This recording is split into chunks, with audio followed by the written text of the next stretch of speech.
রোজা স্বর্ণের ন্যায় আল্লাহর কাছে বিক্রি হয়ে যায়।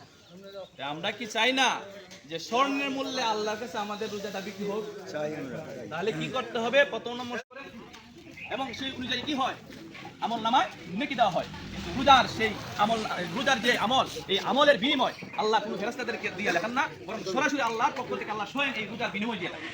তাহলে আল্লাহ মহান, আমাদের কি আল্লাহ মহান, আল্লাহ কি পরিমাণ দিবেন আল্লাহ ভালো জানেন। এজন্য এই রোজা প্রতি বছর একবার আসে। এই রোজাকে আমরা অবহেলায় এবং অপবিত্রতায় যাতে আমরা ছুড়ে না দেই। এই পবিত্র রমজান মাস, যেই রমজান মাসে এত মূল্যবান হয়েছে কেন? এই রমজান মাসে আল্লাহর প্রতি কোরআন অবতীর্ণ হয়েছে। তারপর রমাদান আল্লাযী, এটা কোরআনের কোরআন নাজিলের মাস। এজন্য এটা ফজিলত বেশি। আমরা যারা অনেকে তেলাওয়াত জানি না, কিন্তু এরপরও চেষ্টা করতাম যাতে রমজান মাসে প্রতিটা মুহূর্তে ওটা সময় ব্যয় না করে কোরআনের তেলাওয়াতের মধ্যে কোরআন তেলাওয়াতের এত ফজিলত। যে ব্যক্তি কোরআনের একটা অক্ষর তেলাওয়াত করবে তার আমলনামায় 10টা করে নেকি লেখা হবে। আর এই রমজান মাসে কি একটা হরফের বিনিময়ে 70টা নেকি।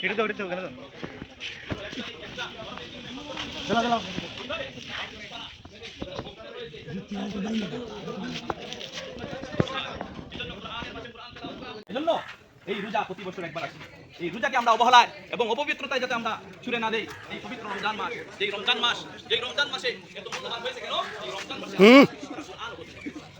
আল্লাহর প্রতি কোরআন অবতীর্ণ হয়েছে। তারপর রমাদান আল্লাযী, এটা কোরআনের কোরআন নাজিলের মাস। এজন্য এটা ফজিলত বেশি।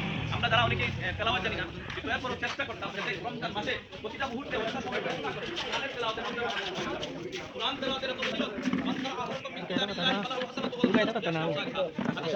যে ব্যক্তি কোরআনের একটা অক্ষর তেলাওয়াত করবে তার আমলনামায় 10টা করে নেকি লেখা হবে। আর এই রমজান মাসে কি একটা হরফের বিনিময়ে 70টা নেকি। এটা তো গেল তো চলো চলো।